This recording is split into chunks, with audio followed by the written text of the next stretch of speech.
நாட்டில் விஞ்ஞானிக கொஞ்சம் பேர் சேர்ந்து ஒரு ஆராய்ச்சி பண்ணாங்க. அதாவது என்ன ஆராய்ச்சினா, ஒரு ரூமில் 6 குரங்குகளை உள்ளே விட்டு போட்டுறாங்க. அப்படி பூட்டினதுக்கப்புறம் அந்த ரூமுடைய மேல் பகுதி இருக்கும் இல்லையா, சீலிங் பகுதி, அதில் பல வளன் அப்படியே பிளாஸ்டிக் இதில் வாழைப்பழங்கள் தொங்க விடுறாங்க. அதை குரங்குகள் எடுத்து போய் சாப்பிடணும் அப்படிங்கிறது அவங்களோட எண்ணம். அதுக்கு பக்கத்தாண்டி ஒரு ஏணியை விட்டு வைக்கிறாங்க. சும்மா இருக்குமா குரங்கு ஏணியில் ஏறி அந்த வாழைப்பழங்களை சாப்பிட்றதுக்கு ட்ரை பண்ணுதுங்க. எந்த குரங்காவது அந்த ஏணியில் ஏறிச்சுன்னா இவங்க என்ன பண்ணுறாங்க, அந்த டயத்தில் தண்ணியை பாய்ச்சி அடிக்கிறாங்க. எது மேலே? அந்த குரங்கு மேலே. யார்? அந்த விஞ்ஞானிங்க. குளிர் ரொம்ப அடிக்குது. அந்த நேரத்தில் தண்ணி அடிக்கிறப்போ ரொம்ப குளிர்வாக இருக்குது. ரொம்ப விறுவிறுன்னு தண்ணித்தை அடிக்கிறாங்க. அப்போது அது வெடத்து போய் அப்படியே குளிர்னு நடுங்கி கீழே இறங்கிடுது. மீண்டும் அந்த தண்ணி அடிக்காதப்போ என்ன குரங்கு ஏறுது. ஐஸ் நீர் பாய்ச்சி அது மேலே பீச்சு அடிக்கிறாங்க. அப்போ குளிர் தாங்காமல் அப்படியே வெடத்து போய் அந்த குரங்குக இறங்குது.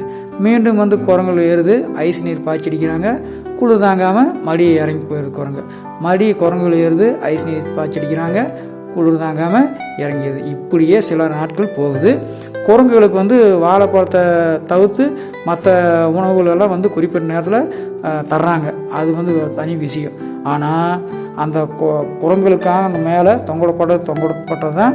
அப்போ என்ன ஆகுது, மீண்டும் ஒரு குரங்கு ஏறுது. ஐஸ் நீருக்கு பயந்து மற்ற 5 குரங்குகளும் அந்த ஏறின ஒரு குரங்கு என்ன பண்ணுது, அடித்து கீழே இறக்கி விடுது.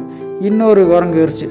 ஐஸ் நீருக்கு பயந்து மற்ற 5 குரங்கு என்ன பண்ணுச்சு, ஏறின குரங்கு அடித்து வாடான்னு சொல்லி கீழே இறக்கி விட்டுருச்சு. அப்போ மறுபடி இன்னொரு குரங்கு ஏறுது. ஐஸ் நீருக்கு பயந்து பாக்கி அந்த 5 குரங்கு என்ன பண்ணிச்சு, அந்த ஏறின குரங்கை அடித்து பிடிச்சி கீழே இறக்கி விட்டுச்சு.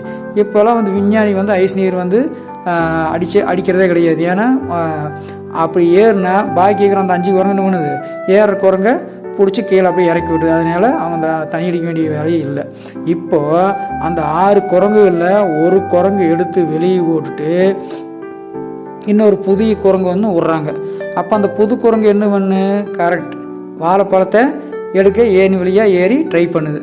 அப்போ மற்ற 5 பழைய குரங்கு இருக்கும் இல்லையா, அது புது குரங்கோட மண்டையில் ஓங்கி ஒரு தட்டி இறக்கி விடுறது. புதிய குரங்கு ஒன்றுமே புரியல. என்னடா இது அந்த வாழைப்பழத்தை இவங்களும் எடுக்க மாட்டேறானுங்க, நம்மளும் எடுக்க கொள்ள மாட்டேறானுங்க அப்படின்னு நினச்சது. மீண்டும் வாழைப்பழத்தை எடுக்கிறதுக்கு ஏணி வழி ஏறுது. பழையபடி அந்த 5 குரங்கு என்ன பண்ணுது, புது குரங்கோட மண்டையில் போட்டு கீழே இறக்கி விடுது. அடுத்த நாள் இன்னொரு பழைய குரங்கு எடுத்துட்டு 2வது ஒரு புதிய குரங்கு உள்ளே விட்றாங்க விஞ்ஞானி. அப்போ அந்த 2வது அதை 2வது அந்த புது குரங்கு என்ன பண்ணு, வெரி குட், வாழைப்பழத்தை எடுக்கிறதுக்கு ட்ரை பண்ணுது. இது 2வது புது குரங்கு வாழைப்பழத்தை எடுக்கிறதுக்கு ஏணி வழியாக ஏறுது. மற்ற 4 பழைய குரங்கு என்ன பண்ணுது, அந்த முதல் புது குரங்குமே புதிதாக 2வது குரங்கோட மண்டையில் போட்டு டக்குன்னு ஒரு அடி போட்டு கீழே இறக்கி விட்டுச்சு. மீண்டும் அந்த 2வது புது குரங்கு என்ன பண்ணுது, வாழைப்பழத்தை எடுக்க ஏணி வழியாக ஏறுற. மற்ற 4 பழைய குரங்குகளுமே அந்த முதல் புது குரங்கு என்ன பண்ணுது, புதுசாக 2வது குரங்கு இருக்குவாது அதோட மண்டையில் போட்டு ஓங்கி அடிச்சு வாடா கேளுன்னு சொல்லி இறக்கி விட்டுச்சு. இப்படியே நாட்கள் போச்சு. விஞ்ஞானி என்ன பண்ணாங்க, ஒவ்வொரு பழைய குரங்காக வெளியே எடுத்துட்டு அதுக்கு பதிலாக ஒரு புது குரங்கு வைக்கிறாங்க. புதுசாக ஒவ்வொரு குரங்குமே அந்த ஏரியில் ஏறி வாழைப்பழத்தை எடுக்கிறதுக்கு ட்ரை பண்ண. ஏற்கனவே அந்த மற்ற குரங்குகள் என்ன பண்ணுது, அதை அடித்து கீழே இறக்கி விட. இப்படியே போகுது. ஒரு கட்டத்தில் அந்த அறையில், அதாவது அந்த ரூமில் கடைசியில் பழைய குரங்கு எல்லாம் 6 குரங்கையும் நீக்கிட்டு புது குரங்கு எல்லாம் 6 குரங்கு வந்துருச்சு. இப்போ 6 புதிய குரங்குக இருக்குது. இப்போ என்ன ஆச்சுன்னா அதே தான். அதாவது 6வது புது குரங்கு வாழைப்பழத்தை எடுக்க ஏணி வழியாக ஏறுது. மற்ற 5 புது குரங்குகளுமே புதுசாக 6வது குரங்கோட மண்டையில் ஓங்கி அடி போட்டு கீழே இறக்கி விடுறது. இப்போ எதுக்காக அந்த 5 குரங்குகளுமே இறக்கி விட்டாங்க என்று அந்த 6வது புதிய குரங்குக்கும் தெரியாது. எதற்காக அந்த 6வது புதிய குரங்கு இறக்கி விட்டோம்னு அந்த ஏற்கனவே இருக்க 5 புதிய குரங்குகளுக்குமே தெரியாது. இப்படியே தான் அது நடந்துட்டு இருக்குது. இப்போ விஷயம் என்னென்னா, நம்மளும் மனிதர்களும் இப்படித்தான். நாம் என்ன எதுக்கு ஏதுங்கிற எந்த ஒரு முன்னறிவுமே இல்லாமல் எதை சொன்னாலும் முட்டாள்தனமான சில விஷயங்களை நம்பி நாமளும் உருப்படாமல் போயிடுறோம்.